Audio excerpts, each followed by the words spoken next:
Hola y bienvenidas a Psicología, Música y Cine. El día de hoy me encuentro bastante feliz de poder compartir contigo este análisis de Tar, película estrenada aquí en México el pasado 9 de febrero de 2022, en donde vemos la impecable actuación de Cate Blanchett. No me meteré más en detalles porque en su personaje hay un sinfín de explicaciones y mucho que analizar. Así que sin más que agregar, vamos con ese análisis.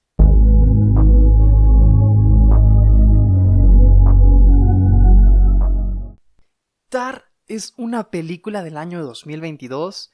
Este es el primer largometraje dirigido por Todd Field en el que nos cuenta la vida de la mundialmente famosa Lydia Tar, que está a solo unos días de afrontar el mayor reto en su carrera profesional: grabar la sinfonía que la llevará a las alturas de su ya formidable carrera. Pero su vida personal y sus decisiones van a ir interfiriendo en su carrera musical, con consecuencias imprevisibles. La película es un drama musical que te deja impresionado y cautivado desde los inicios del film. Está ambientada en la actualidad, para ser más preciso, todos los hechos sucedieron en el 2022, o sea, hace algunos meses. En esta explicación tocaremos diversos temas, principalmente la personalidad de Lydia Tar, la política de cancelación, el abuso de poder y de separar al artista de su obra. Pero entonces, hablemos de Lydia Tar. Ella es un personaje ficticio. No te dejes engañar, pues la película nos hace creer que estamos ante una persona real, porque nos cuenta parte de su biografía. Yo inclusive tuve la necesidad de buscar en internet si es que realmente existía, y creo que eso es lo que le da esencia a la película. No sentimos que es un personaje ficticio, la sentimos tan real que esto es impresionante. Y es que en los primeros minutos de la película te hablan de su grandeza, de que es pianista por el Instituto de Curtis, su doctorado en musicología por la Universidad de Viena, estuvo en Harvard, ha ganado un Emmy, un Grammy, un Oscar, un Tony, e incluso ha sido directora de las mejores filarmónicas a lo largo del mundo, por ejemplo de Chicago, de la Filadelfia, Boston, New York, y actualmente se encuentra en la Filarmónica de Berlín. Sin que te des cuenta, automáticamente ya te ponen a este personaje como uno de los referentes o exponentes más grandes. Y hasta admiras la grandeza de la misma. Justamente esas expectativas y esas características son con las que quieren que te quedes. Porque inclusive nos hablan constantemente de que Lydia se encuentra a punto de publicar su libro Tar on Tar y de grabar una exigente obra musical, como lo es la Quinta Sinfonía de Mahler al lado de la ya mencionada Filarmónica de Berlín. Todos estos aspectos abonan a la personalidad de este personaje tan interesante. Y esto no es una justificación, pero su profesión ha hecho que Lydia adquiera ciertos rasgos en su personalidad que son muy importantes a considerar. Por ejemplo, es una maniática del control, le gusta tener todo bajo orden y que nada salga de la improvisación. Esta confesión la vemos en las primeras escenas en donde la están entrevistando. Incluso su mundo parece bastante frío, pausado, lleno de dominación y de esa constante necesidad que tiene por ejercer el control en todo momento. Tiene su parte lógica bastante desarrollada. En sus diálogos lo puedes notar, porque del mismo modo puede llegar a ser bastante directa con sus palabras. Y a esto yo no le veo nada de malo. Sin embargo, todo el mundo de Lydia se comienza a desmoronar cuando ella no tiene el control de la situación. Tiene como patrón el hacer uso de las personas, manipularlas y usarlas a su antojo y a su deseo. Y esta manipulación es algo que ejerce frecuentemente. Ama su trabajo, porque eso le permite tener el control absolutamente de todo. Este es su mayor escudo porque le da placer, ese placer de poder sobrellevar las cosas como ella quiera. Le satisface tanto que se le ve la pasión con que dirige, pero a la vez es violenta y muy contundente. Lamentablemente para ella, estos comportamientos tendrán consecuencias que serán el inicio de su caída. Nada tiene que ver su éxito con su gran influencia y su poder mediático. Lydia está en el punto más alto y más importante. Justamente, cuando estás en este punto debes de ser capaz de poder mantenerte, de aprovechar y disfrutar ese instante, porque todo lo que sube, en algún momento tiene que bajar. Lydia se tambaleó y se pegó duro. parte de esta caída fueron sus problemas personales, los cuales, como cualquier tipo de persona, tiene. Sus relaciones afectivas se basan en Sharon, la primera violinista de la Filarmónica de Berlín, y la hija de ella, Petra. La relación con ella reside entre las rutinas de la crianza y el trabajo, y luego vemos cómo Sharon comienza a dudar de la fidelidad de Tar cuando la chelista rusa llega, ya que ambas comienzan a interactuar demasiado. Después de su núcleo familiar, tenemos más relaciones sociales, como la de su mentor Leonard Bernstein, su amigo Elliot Kaplan y su asistente Francesca, de quien más adelante hablaremos. Además de sus problemas personales, a lo largo de la película nos damos cuenta de que Tar no es una persona buena. Hay un sinfín de situaciones que nos lo evidencian, y desde aquí veremos justamente su descenso. Y aquí hablaremos de Krista Taylor, quien fue alguien importante en la vida de Lydia. Ella fue becada por medio de un tipo de instituto, por llamarle de alguna forma, el cual dicho lugar tiene el nombre de Accordion y es dirigido por su amigo Elliot. Esto lo vemos como un gesto amable por parte de ella, el recibir becadas. Inclusive me da a entender que Francesca también lo es, y que no ha sido la única quien ha estado en Accordion y ha trabajado con Lydia. Pero lamentablemente Krista cometió un error. Este tropiezo fue el enamorarse de Lydia y quizás no fue correspondida al 100%. Esto que te comparto lo sé gracias a ese libro que recibe misteriosamente y que luego desenvuelve dentro del avión. El libro que recibe es Challenge, escrito por Vita Sackville-West. Y aquí te va el contexto. Vita era una reconocible escritora. Challenge fue su segunda novela, que narra la historia de una joven pareja que viaja a Grecia y vive en un amor idílico, lleno de amor justamente, drama, celos y traición. No he tenido la oportunidad de leer el libro, pero se dice que este mismo refleja la apasionada relación amorosa que tuvo con su amiga de la infancia, llamada Violet Keppel.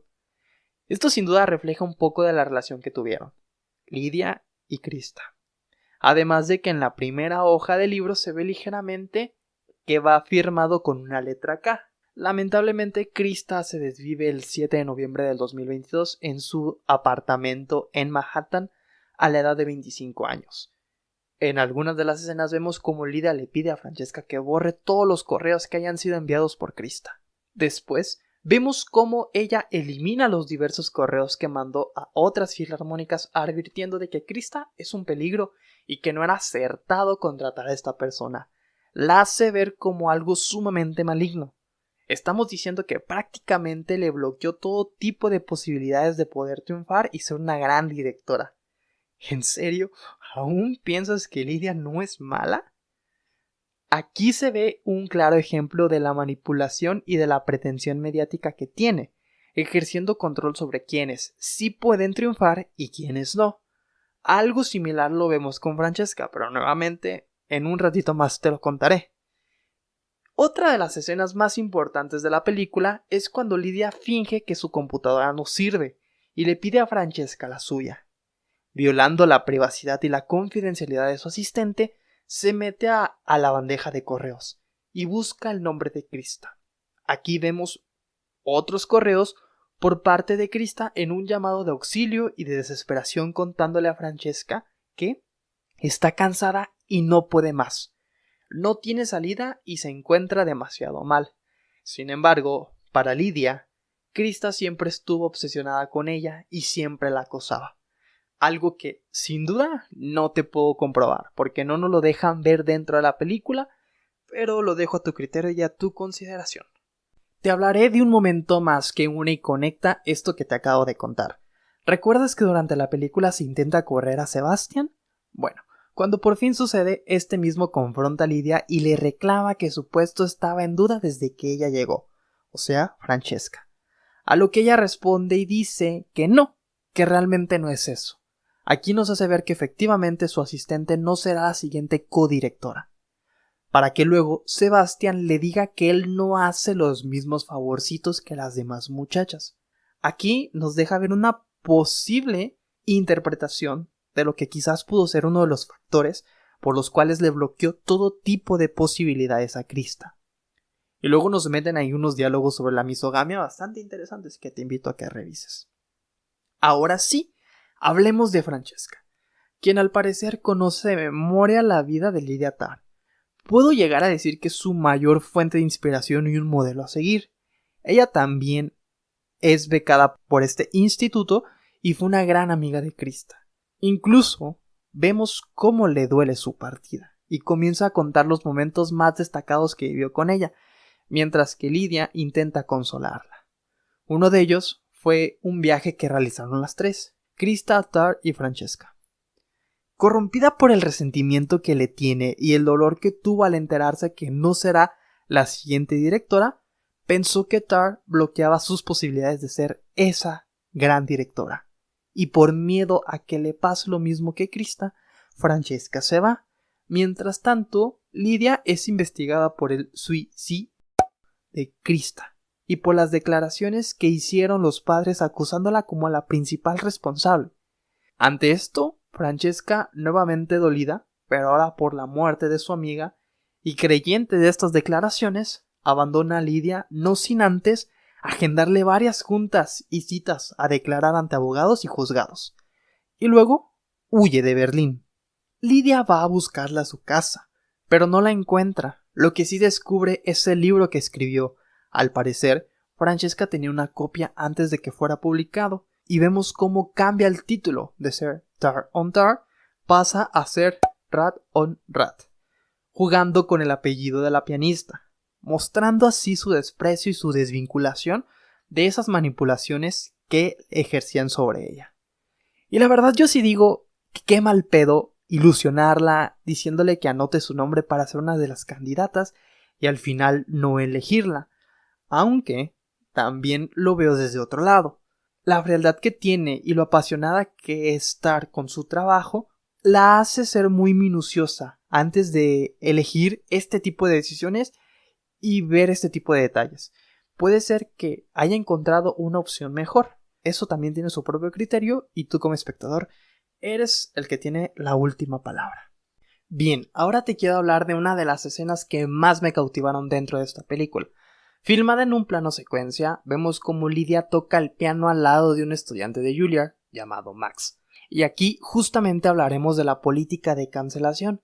El cuestionamiento radica en que a Max no le gusta Bach, a lo que Tarr, sorprendida, le cuestiona el por qué. Max refiere que es una persona BIPOC, que es un acrónimo que significa Black Indigenous and People of Color. Su traducción es personas negras indígenas de color, que además es pangénero, es decir, una persona que se identifica con muchos géneros. Bach ha sido un personaje polémico. Recientemente se ha descubierto que sus obras no fueron suyas, sino composiciones de su esposa, quien lamentablemente tuvo que callar por comportamientos machistas. Pero esta no es la razón por la cual a Max no le gusta Bach, sino por ser un compositor hombre, de color blanco y cisgénero, a lo que Lydia responde con una buena reflexión acerca de separar al artista de su obra. Algo de lo cual genera mucho debate, porque ambos puntos tienen su razón, y es verdaderamente difícil, sirviendo de ejemplos obras como modelos a seguir, o bien cuestionar estas obras por quienes las hicieron basándose únicamente en los aspectos privados o personales de estos mismos. Algo que sin duda está muy presente en la actualidad. Citaré a su mentor, Leonard Bernstein, quien le dice que hoy en día ser acusado es lo mismo que ser culpable. Y vemos ese momento de reflexión por parte de Lydia, quien en el fondo sabe que sus actos no han sido los mejores y que ha sido una persona de Inclusive, referencian al cantante de ópera Plácido Domingo. Esto lo vemos en ese celular que transmite en vivo, del cual desconocemos quién verdaderamente sea, en donde visitan su cuarto. Plácido Domingo fue acusado de agresiones sexuales hace algunos años atrás, y su legado en la música ha sido impresionante, pero justamente esto no significan los actos cometidos. Es muy parecido al movimiento Me Too de hace algunos años, en donde varias actrices, cantantes, empresarias y demás medio artístico ha alzado la voz ante situaciones de abuso de poder o abuso sexual. No se callaron ante cualquier tipo de abuso cometido por alguna jerarquía de autoridad o de poder, misma que posee Lydia. Y esta cultura de cancelación hace que reflexionemos en muchos parámetros. Por ejemplo, que no es fácil mantenerse en el gusto de la gente y del estrato social. La opinión pública tiene un gran peso en decidir si algo se mantiene o se destruye. Y nosotros mismos somos los verdugos de decidir si esa conducta es más importante que el artista o su obra. Y justamente este abuso de poder que ejerce Lydia en las personas desde su posición privilegiada cree poder tener a todo el mundo, incluso hasta su propio mundo, porque vemos cómo edita su propia página de Wikipedia. Pero es difícil poder hacer un juicio porque en ningún momento vemos a Lydia seduciendo a sus alumnas. Sí la vemos valiéndose de ellas y siendo muy exigente con su alrededor, pero esto es porque es exigente consigo misma.